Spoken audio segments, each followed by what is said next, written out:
바랍니다. 할렐루야. 이제 우리 하나님 말씀 같이 보겠습니다. 우리 하나님 말씀 마가복음 2장 1절부터 12절까지 말씀입니다.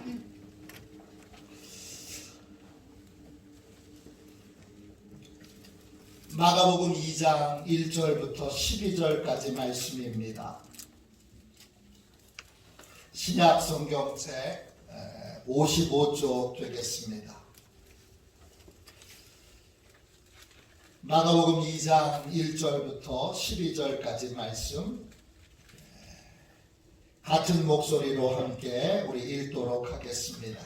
우리 귀한 주님의 말씀 같은 목소리로 함께 읽도록 하겠습니다. 1절부터 12절까지 같이 우리 읽도록 하겠습니다. 함께 읽습니다.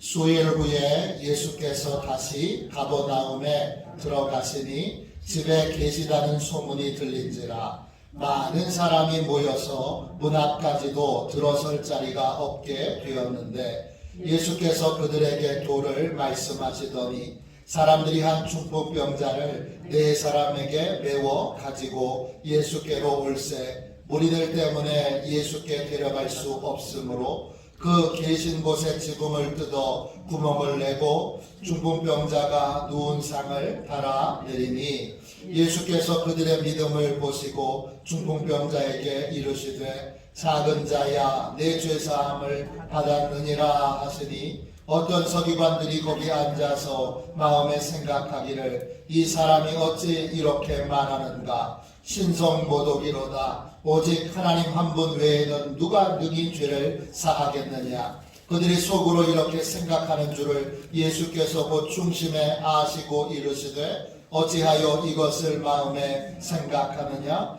중풍병자에게 내 죄사함을 받았느니라 하는 말과 일어나 내 상을 가지고 걸어가라 하는 말 중에서 어느 것이 쉽겠느냐. 그러나 인자가 땅에서 죄를 사하는 권세가 있는 줄을 너희로 알게 하려 하노라 하시고 중풍병자에게 이르시되 내가 내게 이르노니 일어나 내 상을 가지고 집으로 가라 하시니 그가 일어나 곧 상을 가지고 모든 사람 앞에서 나가거늘 그들이 다 놀라 하나님께 영광을 돌리며 이르되 우리가 이런 일을 도무지 보지 못하였다 하더라. 아멘.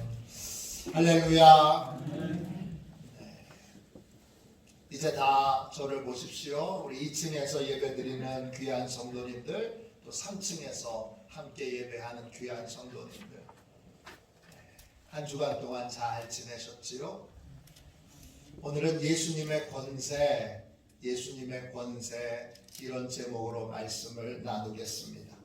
마가복음 2장 1절부터 12절까지 말씀으로 꽤 오랫동안 은혜 나눴는데요. 마지막 시간입니다. 오늘 읽은 말씀에 보면 예수님께서 특별한 권세를 가지고 계신다고 스스로 말합니다. 10절을 보세요. 10절입니다. 인자가 땅에서 죄를 사하는 권세가 있는 줄을 너희로 알게 하려 하노라. 권세, 이 말은 헬라어로 엑수시아입니다. 뜻은 행할 수 있는 능력, 권위, 영향력, 영적인 힘을 말합니다. 예수님께는 죄를 사하는 능력이 있습니다.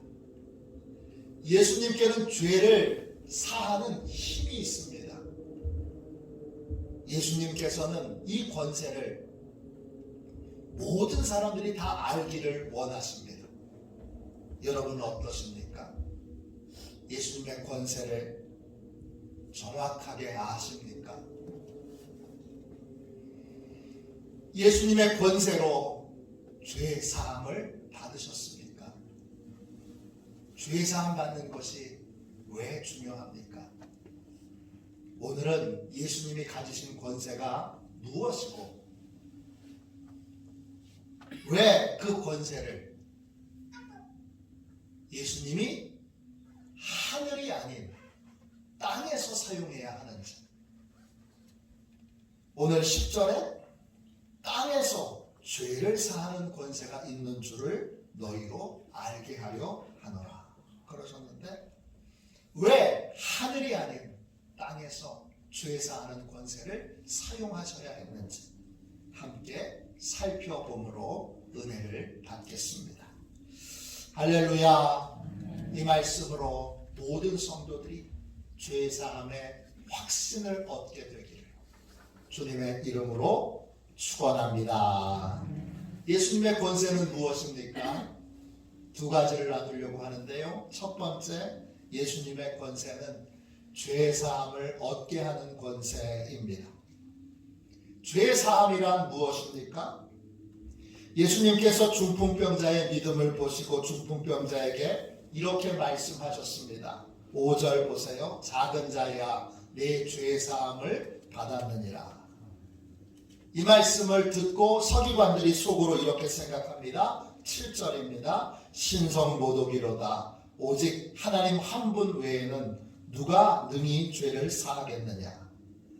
서기관들의 마음속 생각을 주님이 아시고 주님이 이렇게 말씀하십니다. 10절입니다. 인자가 땅에서 죄를 사하는 권세가 있는 줄을 너희로 알게 하려 하노라.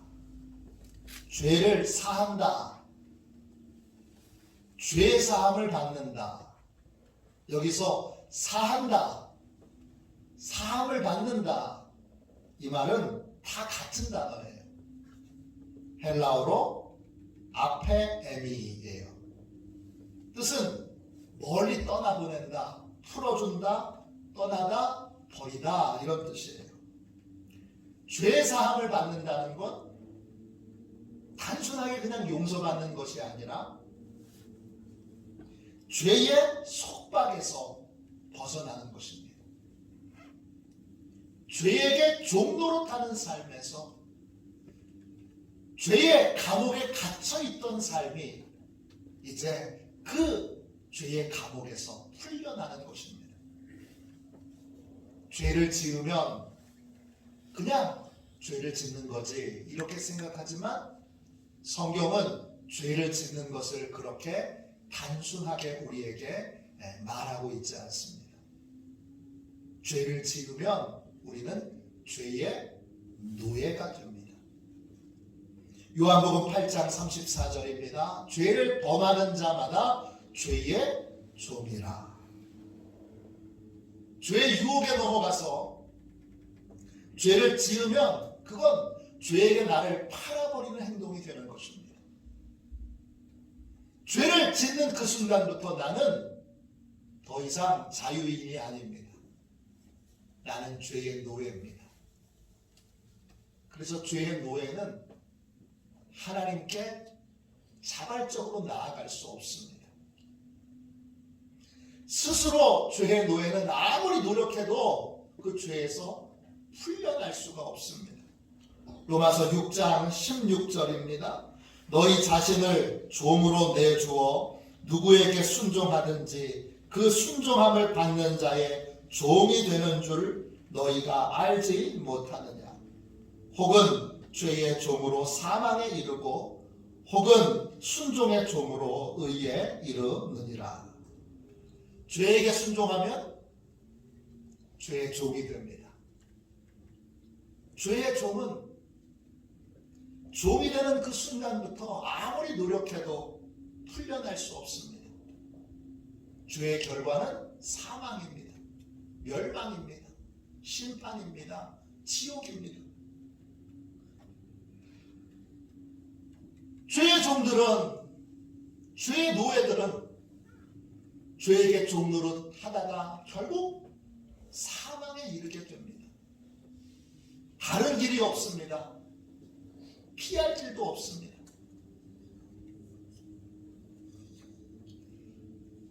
한 남자가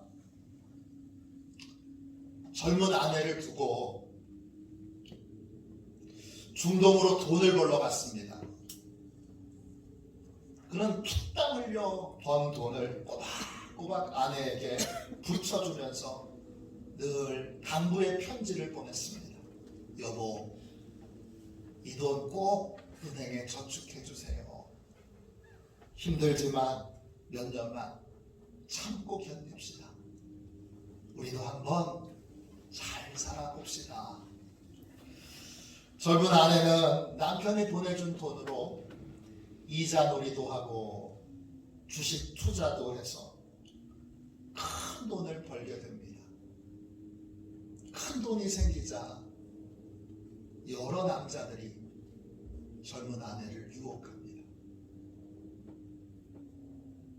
젊은 아내는 유혹을 견디지 못하고 결국 남편 몰래 바람을 피웁니다.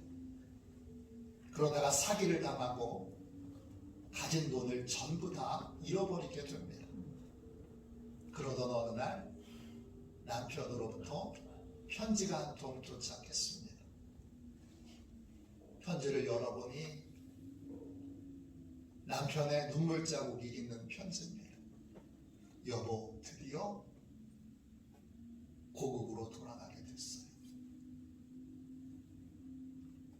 얼마나 보고 싶은 남편입니까? 얼마나 이날을 손꼽아 기다렸습니까? 그런데 젊은 아내는 남편이 집으로 돌아오는 그날, 여보 미안해요, 유서를 남기고 자살을 하고 맙니다.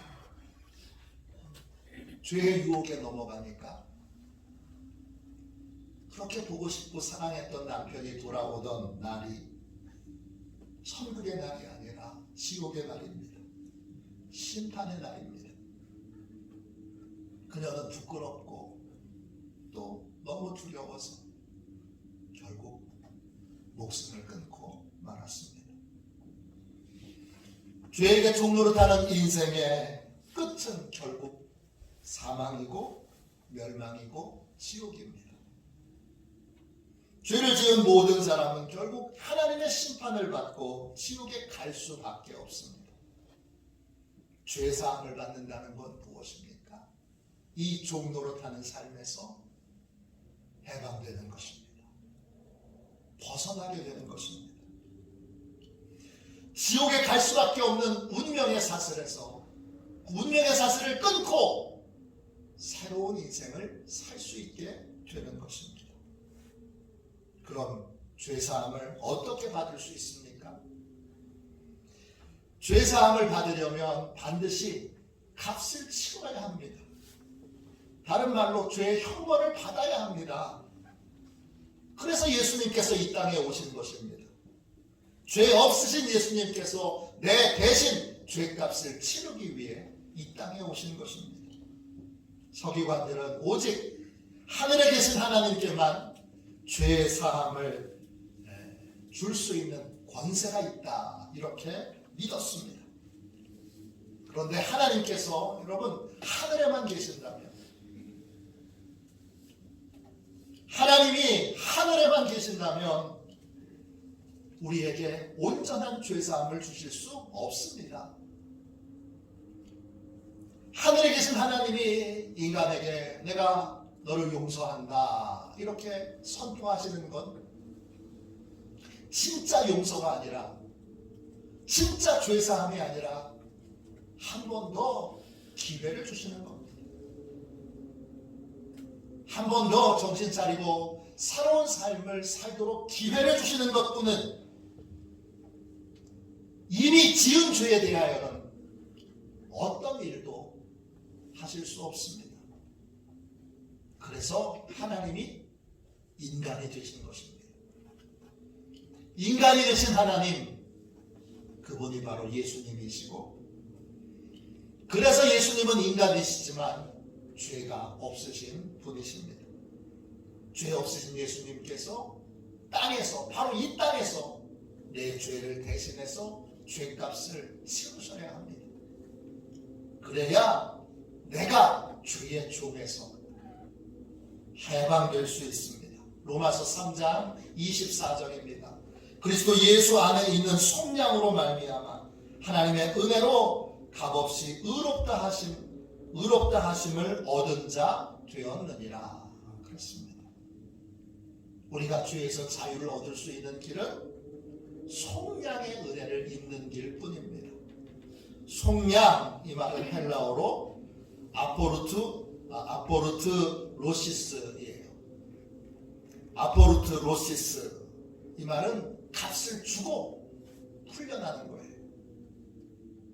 그래서 값을 주었기 때문에 구출되었다, 해방되었다, 되찾았다, 이런 뜻이에요.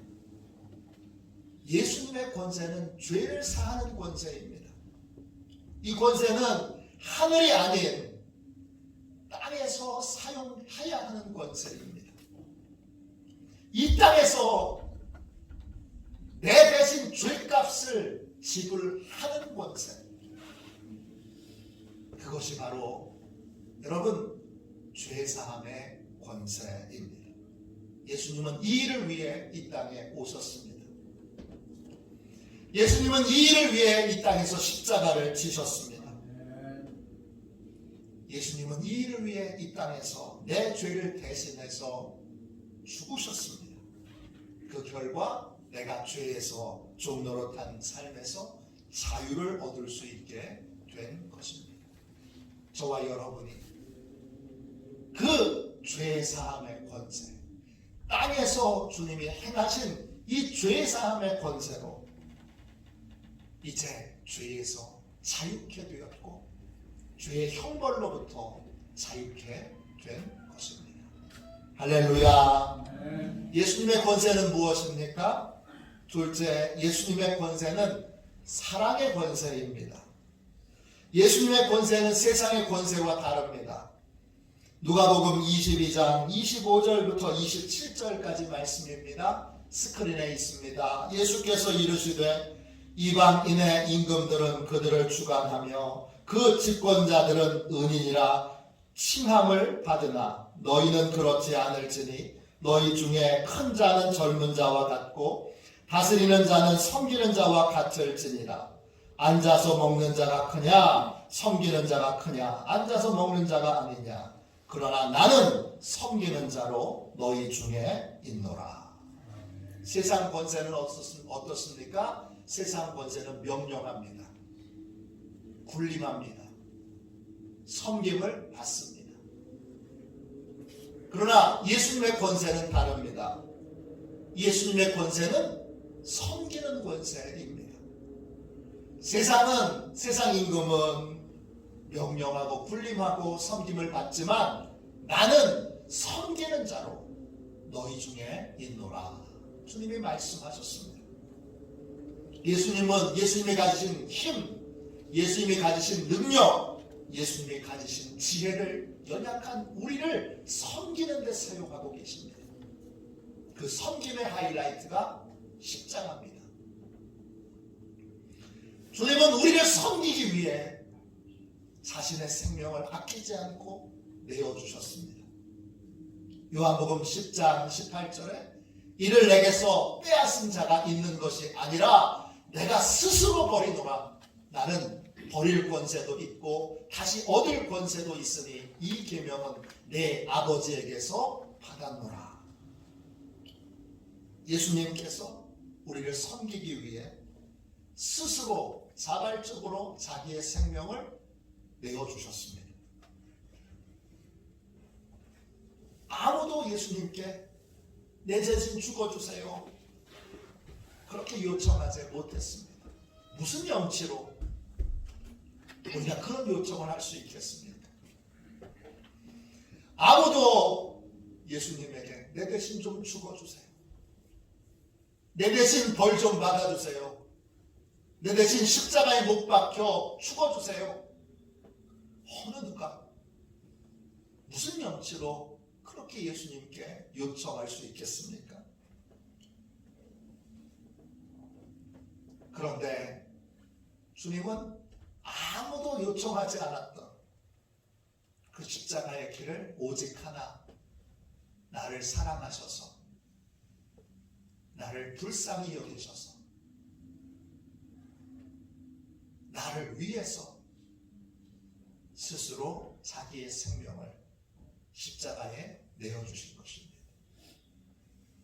세상의 법으로 보면 위급한 사람을 도와주어야 될 의무가 우리에게는 없습니다.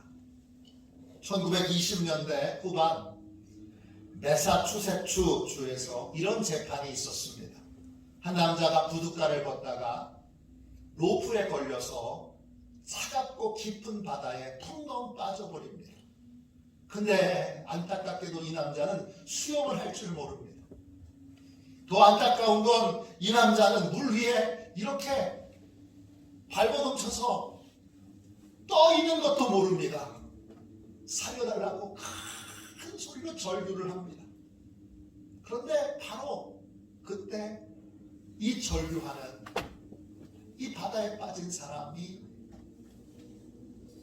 지금 절규하는 그 앞에 바로 앞에 한 남자가 한가롭게 일광욕을 하고 있었습니다. 그 남자는 물에 빠진 이 바다에 빠진 사람의 절규하는 소리를 들었습니다. 또 이 남자는 수영도 아주 잘합니다. 그런데 이 남자는 아무 일도 하지 않았습니다. 바다에 빠진 남자가 죽어가는 걸 무심하게 쳐다만 보았습니다. 바다에 빠진 남자의 유가족들이 크게 분노해서 이 남자에게 소송을 걸었습니다. 결과는 어떻게 됐을까요? 유가족이 패소했습니다. 법원은 부둣가에 앉아있는 사람이 바다에 빠진 사람을 구해 주어야 한다는 법적인 어떤 근거도 어떤 책임도 없다고 그렇게 결론을 내렸습니다. 예수님도 얼마든지 우리를 외면하실 수 있습니다. 그런데 주님은 그렇게 하지 않으셨습니다. 자발적으로 우리를 대신해서 자신의 생명을 내어주셨습니다. 예수님의 권세는 섬기는 권세고 버리는 권세입니다. 예수님의 권세는 놀라운 사랑의 권세입니다. 존 스토트 목사님께서 쓰신 위대한 책 그리스도의 십자가, 아주 훌륭한 고전 중의 고전입니다. 이 책에 보면 예수님을 십자가에 죽인 장본인을 셋이라고 그렇게 고발합니다. 첫 번째는 빌라도와 제사장과 가룟 유다입니다. 둘째는 우리의 죄입니다. 셋째는 예수님 자신입니다. 예수님께서 우리를 사랑하셔서 스스로 자신의 생명을 아낌없이 내어주신 것입니다. 사랑의 권세로 우리는 구원을 받았습니다. 구원받은 우리 안에는 예수님의 사랑이 흘러야 합니다. 그리고 그 사랑은 나에게 그냥 머물러 있지 않고 다른 사람에게로 흘러가야 합니다. 예수님은 제자들의 발을 씻겨주시면서 이렇게 말씀하셨습니다. 요한복음 13장 14절입니다. 내가 주와 또는 선생이 되어 너희 발을 씻겼으니 너희도 서로 발을 씻어주는 것이 옳으니라. 사랑의 권세로 구원받은 우리는 사랑의 권세로 다른 사람을 섬겨야 하는 사명이 있습니다. 진실한 마음으로 섬기는 사람, 내어주는 사람, 버리는 사람을 실천해야 합니다. 우리를 통해 더 많은 사람들이 십자가의 사랑을 깨닫도록 우리가 십자가의 사랑을 삶으로 전하는 전도자가 되어야 합니다.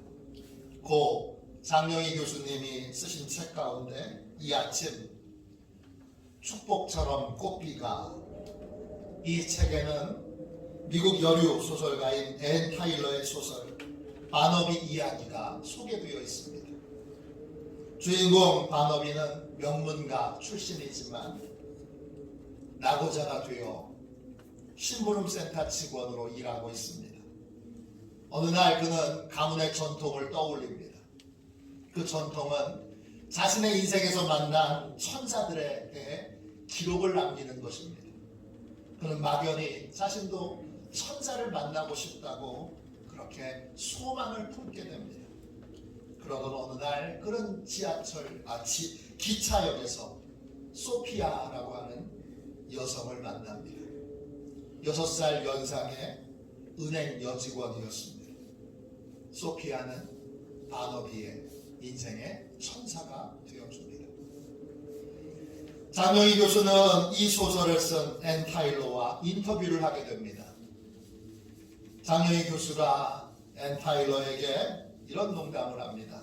당신은 천사를 만나본 적이 있는가?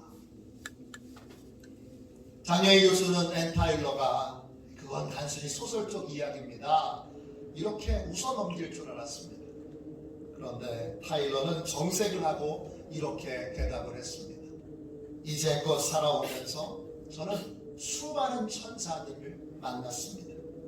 오늘 만난 당신도 나의 천사가 될 수 있고 나 역시 당신의 천사가 될 수 있습니다.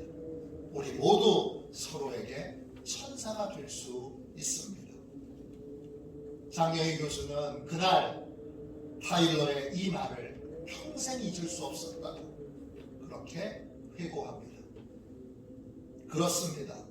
놀라운 사랑의 권세로 구원받은 우리도 누군가에게 놀라운 사랑을 체험하도록 만드는 천사가 되어야 합니다. 우리는 사랑을 받았으니까 그 받은 사랑을 전해야 될 책임이 있습니다. 허만슈타인이라고 하는 분의 시에 이런 구절이 있습니다. 노래는 부를 때까지 노래가 아닙니다. 종은 울릴 때까지 종이 아닙니다. 사랑은 표현될 때까지 사랑이 아닙니다. 축복은 감사할 때까지 축복이 아닙니다. 우리가 받은 사랑을 표현하고 전해야 합니다. 말로만이 아니라 삶으로, 행동으로 전해야 합니다. 우리는 세상 어느 누구에게도 찾아볼 수 없었던 아주 특별하고 신비한 사랑의 권세로 사랑을 받았기 때문입니다. 예수님에게는 아주 특별한 권세가 있습니다. 예수님의 권세는 죄사함을 받게 하는 권세입니다. 예수님은 이 일을 위해 이 땅에 오셨고 이 일을 위해 십자가에 자신을 내어주셨습니다. 그 결과 죄에게 종노릇하던 우리가 죄의 속박으로부터, 죄의 감옥으로부터 자유를 얻게 되었습니다. 이 권세는 사랑의 권세입니다. 아무도 강요하지 않았고 아무도 요구하지 않았지만 스스로 자발적으로 우리를 사랑하여 우리를 불쌍히 여겨 예수님 스스로 선택하신 그러한 사랑의 권세입니다. 우리는 이 놀라운 사랑을 통하여 구원받았고 죄사함을 얻었습니다. 십자가의 사랑으로 죄사함을 얻은 우리는 그 사랑을 삶으로 당연히 세상에 전하지 않을 수 없습니다. 우리에게는 이 사명이 있습니다. 이 사명으로 사랑을 전하고 사랑을 실천하는 저와 여러분이 되시기를 주님의 이름으로 축원합니다. 우리 이 시간 함께 찬송가 151장 1절만 두 번 찬양하고 예수님의 그 사랑으로 나는 정말 죄의 사함을 받았나? 나는 그 예수님의 권세로 죄에서 자유함을 얻었나? 다시 한번 확인하고 점검하며 사랑으로 구원받은 나는 어떤 삶을 살고 있는가? 사랑으로, 생명을 내어주는 사랑으로 구원받았는데, 죄사함 받았는데 여전히 이기적인 욕심으로 계산하고 또 계산하는 그러한 얄팍한 예수님의 사랑을 쓸모없는 것으로 만든 그러한 인생을 살고 있지는 않은가? 하나님 앞에 점검하며 예수님의 권세로 구원받고 예수님의 이 사랑의 권세를 세상에 전하는 삶을 살게 해달라고 우리 기도하겠습니다. 우리 1절만 두 번 찬양하겠습니다.